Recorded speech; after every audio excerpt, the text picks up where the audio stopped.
सभी को जय माता दी। आप सभी का स्वागत है मेरे प्यारे से यूट्यूब चैनल माता रानी की कृपा में। आशा करता हूँ माता रानी की कृपा आप सभी पे अच्छी होगी। मैं फिर से आ गया हूँ एक प्यारे से छोटे से वीडियो के साथ। आज मेरा ये वीडियो रहेगा कि नवरात्रों के अंदर क्या क्या रूल्स या क्या क्या नियम फॉलो हमें करने होते हैं। अगर कोई चालू करना चाहता है नवरात्रि की पूजा, या जिसकी पहली नवरात्रि की पूजा रहेगी, कोई नया साधक बनना चाह रहा है कि भाई मेरे को तो साधक बनना है, मेरे को तो ये नियम फॉलो करने पड़ेंगे, तो उनके लिए क्या नियम है कि जो साधारण से साधारण इंसान फॉलो कर सकता है और बड़े से बड़ा व्यक्ति भी नियमों को फॉलो कर सकता है। तो मैं जो नियम फॉलो करता हूँ मैं आपको वही बताऊँगा। दूसरा मैंने इसमें कुछ जोड़ा नहीं है। तो आशा करता हूँ आपको ये वीडियो अच्छी लगेगी। तो आइए हम शुरू करते हैं। देखिए, सबसे पहला नियम क्या होता है। नवरात्रि के दिनों में आपको झूठ नहीं बोलना होता है। चाहे कैसे भी परिस्थिति आ जाए, चाहे कैसे भी हालत हो, आपको किसी भी परिस्थिति में झूठ नहीं बोलना है। क्योंकि देखो, झूठ बोलने से इष्ट देव नाराज होते हैं और आपके हृदय चक्र पर भी असर पड़ता है। और ये जो जीभा होती है, इस पर जो शक्ति आती है, वो शक्ति फिर कार्य नहीं करती है। देखो, पहले बार जो साधना कर रहा है उसके बाद शक्ति नहीं आती इस जगह पे। लेकिन आशा करता हूँ कि मेरे कहने का मतलब आप समझ रहे होंगे। देखो, हर इंसान के पास में एक पावर होती है, सबके बॉडी पार्ट्स में अलग अलग पावर होती है। तो मैं आशा करता हूँ आपको ये पॉइंट समझ में आए कि किसी भी परिस्थिति में झूठ नहीं बोलना है। वैसे तो झूठ बोलना भी नहीं चाहिए, लेकिन निकल जाता है, कलयुगी इंसान है, झूठ मूठ तो चलता है। लेकिन नवरात्रि के दिनों आप विशेष ध्यान रखें, बिल्कुल आपको झूठ नहीं बोलना है। ठीक है।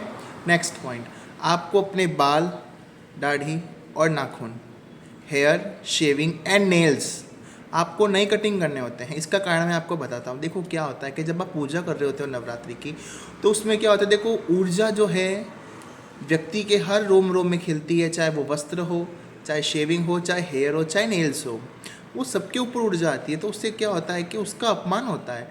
तो इस कारण से नवरात्रि के 3 या 4 दिन बाद हमें ये कार्य करना चाहिए, ताकि ऊर्जा जो है शरीर के अंदर रम जाए। तो आशा करता हूँ ये पॉइंट भी आपको समझ आ गया होगा। नेक्स्ट पॉइंट, आपको किसी को भी मन, वचन और कर्म से धोखा नहीं देना है, उसको झूठ नहीं बोलना है, उसको अपमानित नहीं करना है, उसका तिरस्कार नहीं करना है, उसकी निंदा चुगली नहीं करनी है। आपको विशेष ध्यान रखना है ये कि किसी को भी गलत ना बोलो, किसी को भी गाली गलौच ना करो। चाहे यार हो, दोस्त, तो कोई भी, हाँ ठीक है 9 दिन के लिए तू अलग रह थोड़ा, हाँ मानते हैं आजकल सब कुछ चलता है, लेकिन नवरात्रि के दिनों में विशेष, देखो, नवरात्रि की जो कृपा है, अगर आप उसे प्राप्त कर लेते हो तो अगले नवरात्रि तक आपके पास वो ऊर्जा रहेगी जो शरीर के अंदर रहेगी, ताकि अगले नवरात्रि तक आप वापस ऊर्जा को संचेत कर सके। तो मेरे कहने का मतलब आप अच्छे से समझ रहे होंगे। तो आपको किसी को भी झूठ, धोखा, गंदे वचन, गंदे शब्द आपको नहीं बोलने हैं। ठीक है। नेक्स्ट पॉइंट, आपको किसी भी परिस्थिति में अपने गुरु का, अपने माता का, अपने पिता का सम्मान करना चाहिए। देखिए, वैसे तो अपने से बड़ों का सम्मान करना चाहिए, लेकिन तीनों का विशेष, और महिलाओं का, लड़कियों का, छोटी कन्याओं का तो सब सम्मान करते हैं। जो माता रानी की पूजा करता है या जो नहीं भी करता है, वो जय माता दी 9 दिन तो बड़ा करता है, लेकिन रूल्स फॉलो नहीं करता है। छोटी छोटी कन्याओं पर लोग हाथ उठा देते हैं, उन्हें मारते हैं, और महिलाओं पे जो लोग हाथ उठाते हैं, महिलाओं का सम्मान नहीं करते हैं। देखो, स्त्री तत्व जो है वो देवी से जुड़ा हुआ है। चाहे कैसे भी स्त्री हो आपकी, चाहे वो अच्छी हो चाहे बुरी हो, उसका सम्मान आपको हमेशा करना चाहिए। तो आशा करता हूँ आपको समझ आ रहा होगा। ठीक है। नेक्स्ट पॉइंट, आपको ज़मीन पे सोना होगा। ज़मीन पे सोने का मतलब तो यही है कि अखंड साधना अगर कोई कर रहा है 9 दिन की, जो तपस्या कर रहा है, उसको नीचे सोना चाहिए। अब इसका मतलब आप सुनिए।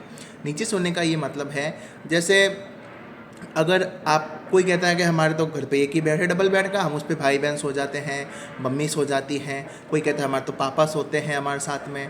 तो क्या होता है कि जो साधना कर रहा होता है, जो पूजा कर रहा होता है, उसका ऑरा स्ट्रॉन्ग होने लगता है, और जो उसके ईस्ट हैं जिनकी वो पूजा कर रहा होता है, उनका ऑरा उस साधक के ऑरा से मिल रहा होता है। अगर सपोज करो मैं अपने छोटे भाई के साथ सो रहा हूँ, उसका ऑरा गंदा है, उसके अंदर मलिनता है, उसके अंदर गंदगी है, तो वो जो ईस्ट मुझसे ऑरा मिलाना चाह रहे हैं वो नहीं मिलाएंगे, क्योंकि उसके जो भाव हैं, उसके जो शरीर की सफाई है, उसका ऑरा है, वो शुद्ध नहीं है। तो उसके चक्कर में मेरे को भी कोई ऐसी चीज़ या ऐसी शक्ति जो है वो महसूस नहीं होगी। इसलिए एकांतवास बताया गया है। सिर्फ 9 दिन की ही बात है, आपको हमेशा ऐसा नहीं करना है। और कोई कहता है हम तो पति पत्नी साथ में हैं, तो फिर क्या करें, अगर पति पत्नी दोनों साथ पूजा कर रहे हैं माता की या नवरात्रि में किसी की देवता की, तो थोड़ा अलग अलग गैप रखकर आप सो सकते हैं, एक एक 1.5 फीट या 2-2 फीट का फर्श पे। ठीक है, अब कोई कहता है कि मैं तो फर्श पे नहीं सो सकता, मैं तो बेड पे सोऊंगा। अगर किसी की कंडीशन क्रिटिकल है, किसी के कमर में बहुत ज़्यादा दर्द है, कैप्सूल्स चल रहे हैं, दवाई चल रही हैं, इंजेक्शन ग्लूकोज चल रहे हैं, तो वैसा इंसान कहता है मैं पूजा करूंगा लेकिन मैं ज़मीन पे नहीं सो सकता हूँ, तो वो एकांतवास में पलंग पर सो सकता है स्वच्छता के साथ में। ठीक है, नेक्स्ट आता है आपके ब्रह्मचर्य का पालन करना। देखो, ब्रह्मचर्य का पालन करने का मतलब आप सब लोग गलत समझते हैं, काफ़ी जन तो गलत ही समझते हैं। देखो, ब्रह्मचर्य का पालन ऐसा होना चाहिए, ब्रह्मचर्य के बहुत सारे नियम हैं, 16 नियम होते हैं ब्रह्मचर्य के। देखो, 16 तो नियम कोई नहीं निभा सकता, इतना कोई महान तो इस ज़माने में है नहीं, मैं भी नहीं हूँ इतना तो। ठीक है, तो जो नियम मैं निभाता हूँ, देखो ब्रह्मचर्य का मतलब होता है जैसे पति पत्नी है, सपोज करो नॉर्मल दिनों में वो साथ सो रहे हैं, अब कहते हैं हम तो साधना करेंगे जी, पति पत्नी दोनों साथ साधना करेंगे, या पति साधना करेंगे पत्नी साधना करेंगी, तो उनको क्या करना है, वो तो फर्श पे तो सोएंगे ही, पहली बात तो उनको थोड़ा गैप रख के सोना है। ब्रह्मचर्य का मतलब होता है आपके मेंटली एंड फिजिकली कामुकता वाले विचार नहीं लाने हैं। मेन तो यही कारण होता है ब्रह्मचर्य का, आपके दिमाग से और आपके दिल से ऐसे बातें या ऐसी मूवीज़ या ऐसी आप शॉर्ट्स यूट्यूब पे या इंस्टा पे ना देखें जिससे आपके अंदर कामुकता पैदा हो। देखो, नवरात्रि के अंदर कामुकता बिल्कुल पैदा नहीं होनी चाहिए, आपको एकदम सरल सिंपल नॉर्मल सा बन के रहना है कि बस माता रानी के आगे, जो एक माँ के आगे छोटा बच्चा नहीं था, एकदम सिंपल सा साधारण सा एकदम हल्का फुल्का इंसान, एक छोटा बच्चा जैसा होता है, उसको कोई मतलब नहीं होता है किसी से, कौन आ रहा है कौन जा रहा है, क्या कोई खिला रहा है क्या पिला रहा है, बस ऐसा अपन को माता के सामने बनना है 9 दिनों के लिए। अगर आपको माता की कृपा चाहिए तो ब्रह्मचर्य का मतलब आप समझ गए होंगे। नेक्स्ट पॉइंट है, आपके घर में अगर शराब आती है, बियर आती है, मांस अंडा और मछली आती है, तो नवरात्रि के दिनों में आप ऐसा करें कि उन किसी को हाथ ना लगाएं, न पिए न खाएं, घर के अंदर से उसको 9 दिनों के लिए निष्कासित कर दें कि भाई हमारे तो माता रानी की सेवा करेंगे, ये चीज़ हमारे घर में 9 दिन तक नहीं आनी चाहिए। कोई कहता है कि भैया हमारे तो पापा ज़बरदस्ती पीते हैं, हमारी तो माता ज़बरदस्ती खाती हैं, तो उस समय आप क्या कर सकते हो, देखो अपने हाथ में तो कुछ नहीं होता है, अगर पापा कर रहे हैं कोई बात नहीं, उनको करने दो, अपने आप की पूजा को अपने आप को पवित्र रखो, पर कोशिश करो कि इस चीज़ को अवॉइड करो। ठीक है, आप मत खाओ, अगर आप खाते हो तो आप 9 दिन के लिए छोड़ दो, आप 9 दिन के लिए त्याग कर दो उसका। ठीक है, पर मैं तो ये आपको सजेशन दूंगा कि ये गंदी चीज़ों का सेवन हमें करना ही नहीं चाहिए, इससे नकारात्मकता आती है और हमारे शरीर में मलिनता चढ़ती है, गंदे विचार आते हैं। तो ये अंडा मांस मछली दारू बियर इन सब का हमें त्याग करना चाहिए। नेक्स्ट है लहसुन प्याज, ये ऑप्शनल है, हर व्यक्ति के लिए नहीं है। कोई कहता है कि हम तो लहसुन प्याज के बगैर नहीं कर सकते, कुछ ऐसा नहीं हो सकता, हमारे घर में तो बनता ही बनता है, हमारे लिए कौन बनाएगा। देखो, अगर मन में जो इच्छा ठान ली, जैसे मैं हूँ, मेरे घर में लहसुन प्याज खाता है लेकिन मैं नहीं खाता, तो मैं नवरात्रि में नहीं खाता, बिल्कुल भी खाना ही नहीं खाता हूँ मैं। वो देखो, सबके अलग अलग भाव होते हैं, अगर आपके मन में निष्ठा है तो आप भी ऐसा कर सकते हो कि 9 दिनों तक कुछ ना खाएं, फल फ्रूट खाएं, दूध पी लें या कुछ हल्का फुल्का ले लें।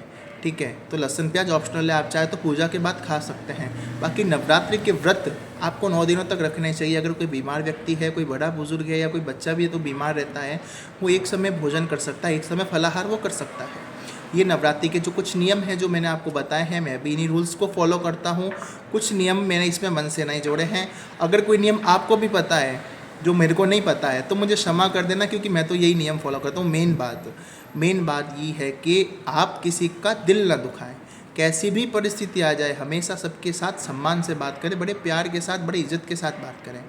कन्याओं का विशेष पूजन करें, उस समय माँ भगवती की आपको कृपा चाहिए तो विशेष पूजन करें। नवरात्रि में गंदगी इनमें ना रहें, एकदम स्वच्छ रहें, इत्र लगाएं, साफ नहाएं धोएं, अच्छे कपड़े पहनें, अच्छी जगह जाएं। मेन बात, आपको सूतक पातक का, किसी के घर में डेथ हो गई है, किसी के यहाँ जच्चा बच्चा हो रखा है, तो आपको उस घर का खाना उस समय नहीं खाना है, ना वहाँ का जल पीना है।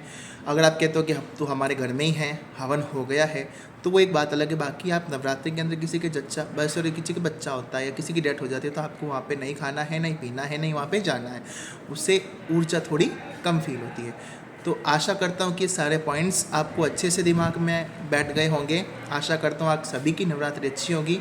वीडियो पसंद आए तो लाइक शेयर एंड सब्सक्राइब करिएगा। जय माता दी।